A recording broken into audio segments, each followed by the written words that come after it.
Dia 3 da semana 38. Esdras 4. Os inimigos da tribo de Judá e de Benjamim souberam que os que haviam voltado da Babilônia estavam construindo de novo o templo do Senhor, o Deus de Israel. Então foram falar com Zorobabel e com os chefes das famílias. Disseram o seguinte: queremos construir o templo junto com vocês.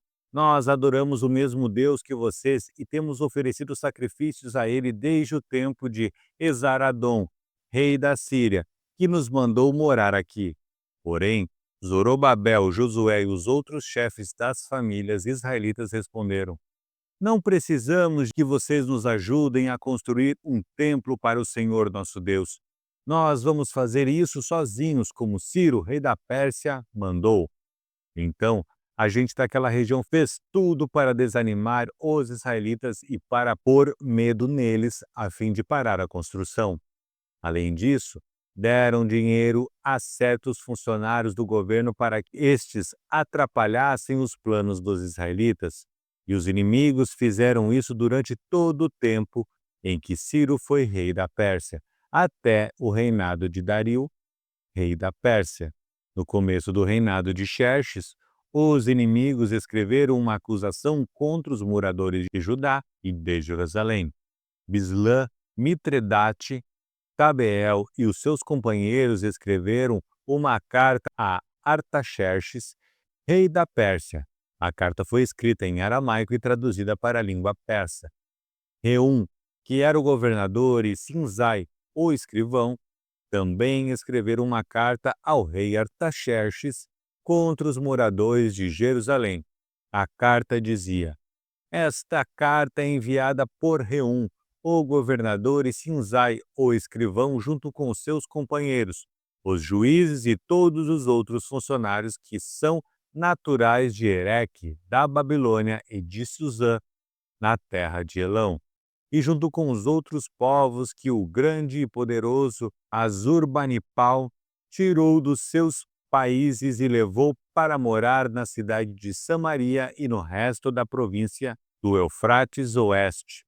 A carta continuava assim: ao rei Artaxerxes, os seus servidores da província do Eufrates Oeste escrevem o que segue: ó rei, levamos ao seu conhecimento que os judeus que o Senhor mandou para cá chegaram a Jerusalém e estão construindo de novo esta cidade rebelde e má.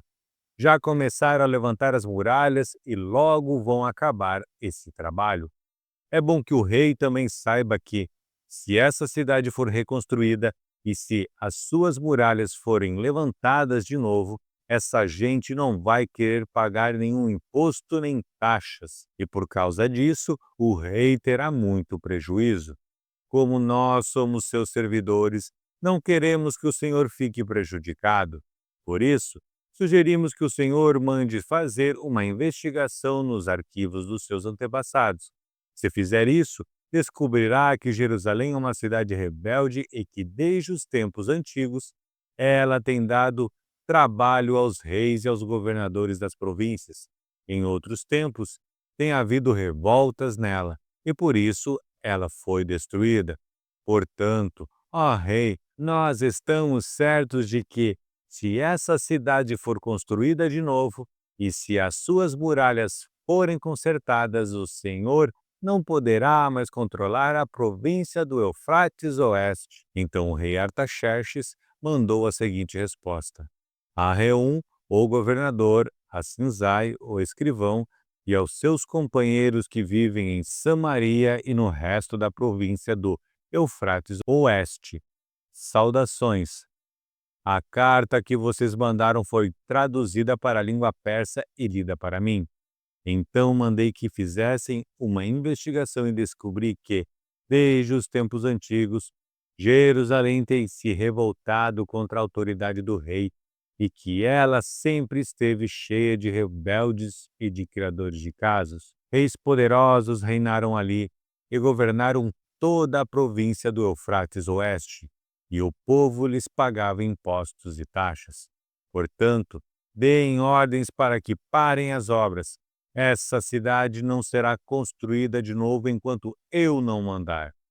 Cumpram essa ordem com todo o cuidado para evitar que eu tenha mais prejuízos.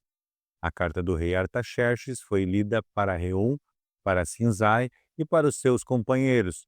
Então todos eles foram imediatamente a Jerusalém e, ameaçando os israelitas com armas, os obrigaram a parar as obras. O trabalho da construção do templo havia sido interrompido e tinha continuado parado até o segundo ano do reinado de Dario, rei da Pérsia. Esdras 5. O profeta Ageu e o profeta Zacarias, filho de Ido, começaram a dar aos israelitas que estavam em Judá e em Jerusalém mensagens que haviam recebido do Deus de Israel. Zorobabel, filho de Salatiel, e Josué, filho de Jodaque, ouviram as mensagens. Então começaram a reconstruir o templo de Israel e Jerusalém, e os dois profetas os ajudavam. Quase ao mesmo tempo, Tatenai, o governador da província do Eufrates Oeste, e Setar-Bozenai e os seus companheiros foram a Jerusalém e perguntaram: quem deu ordens para vocês reconstruírem este templo e consertarem estas muralhas? Eles também perguntaram os nomes dos homens que estavam ajudando a reconstruir o templo.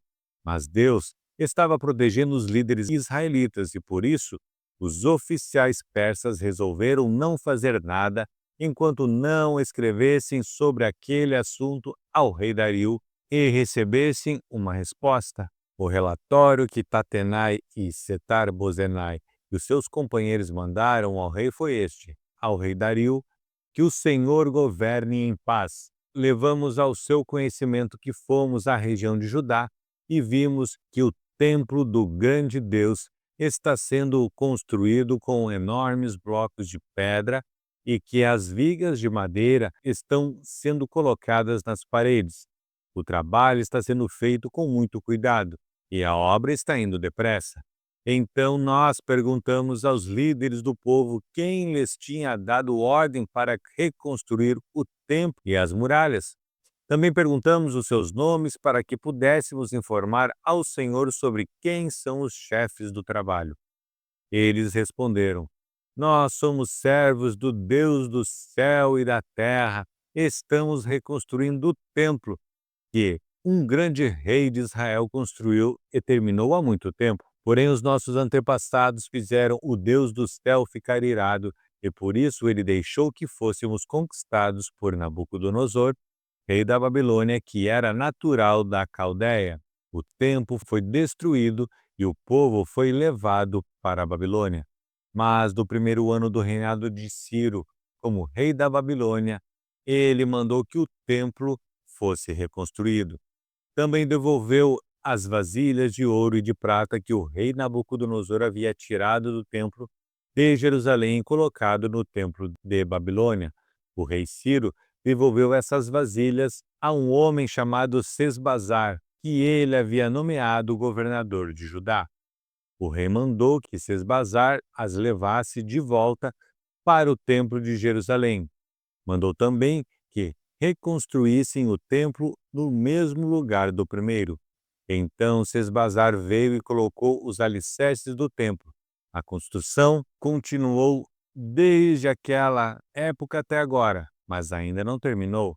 Portanto, se isso lhe agradar, ó rei, mande agora dar uma busca nos arquivos reais da Babilônia para saber se o rei Ciro deu ou não a ordem para que este templo fosse reconstruído em Jerusalém. Depois nos informe o que o Senhor quer que se faça a respeito desse assunto. Esdras 6. Então o rei Dario mandou que dessem uma busca nos arquivos reais da Babilônia, onde eram guardados os documentos. E na cidade de Ecbatana, na província da Média, foi encontrado o documento. Nele estava escrito o seguinte: no primeiro ano do seu reinado, o rei Ciro deu ordem para que o templo de Jerusalém fosse reconstruído, a fim de ser o lugar onde o povo apresentasse sacrifícios e ofertas a serem completamente queimadas. O templo deverá medir 27 metros de altura e 27 metros de largura. As paredes deverão ser feitas com uma carreira de madeira em cima de cada 3 carreiras de pedra. todas as despesas serão pagas pelo governo. Além disso, todos os objetos de prata e de ouro que o rei Nabucodonosor tirou do templo de Jerusalém e trouxe para a Babilônia serão devolvidos, cada um para o seu próprio lugar no templo de Jerusalém. Então o rei Dario mandou a seguinte resposta: São estas as ordens do rei Dario para Tatenai, governador da província do Eufrates Oeste, para Setar-Bozenai e para os seus companheiros oficiais da província do Eufrates Oeste.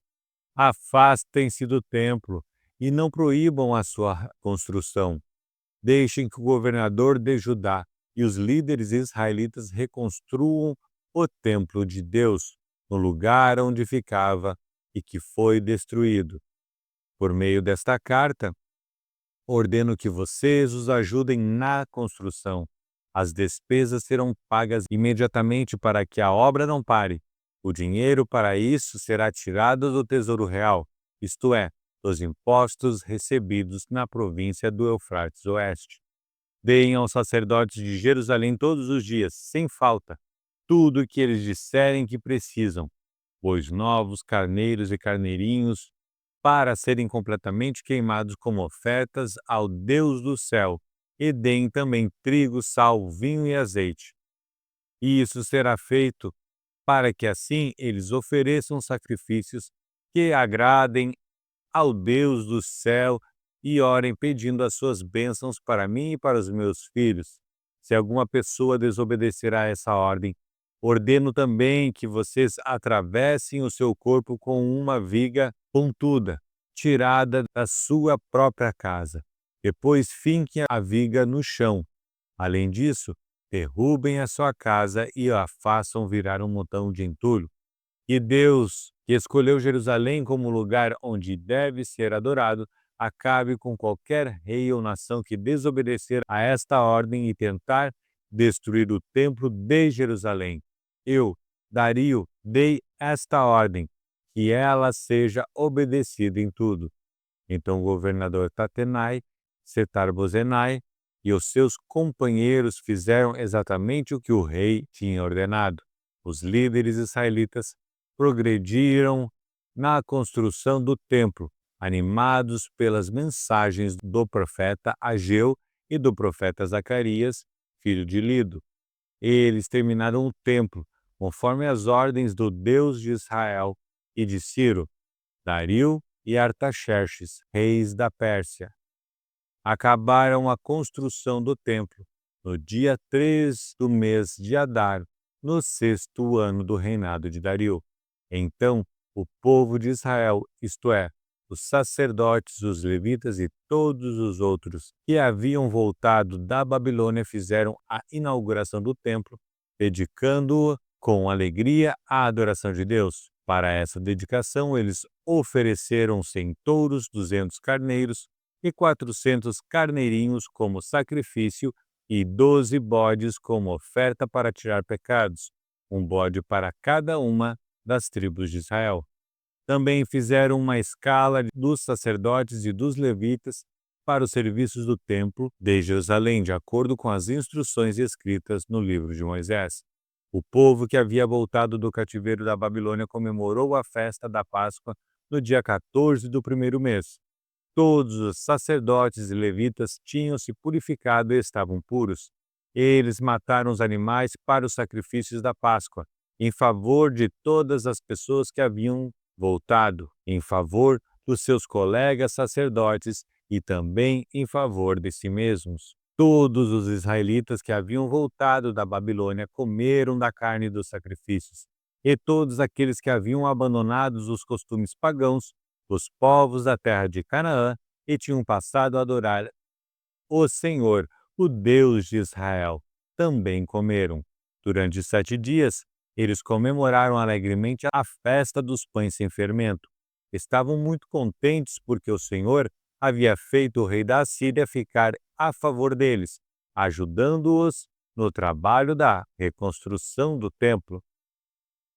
Salmo 137, de Davi. Sentados na beira dos rios da Babilônia, chorávamos quando lembrávamos de Jerusalém. Penduramos as nossas liras nas árvores que havia ali. Aqueles que nos levaram como prisioneiros mandaram que cantássemos.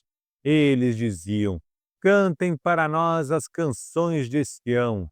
Mas, em terra estrangeira, como podemos cantar um hino a Deus, o Senhor? Que nunca mais eu possa tocar harpa se esquecer de você, ó Jerusalém. Que nunca mais eu possa cantar se eu não lembrar de você, se não pensar em você como a maior alegria da minha vida. Lembra, ó Senhor Deus, do que os edomitas fizeram no dia em que Jerusalém foi conquistada.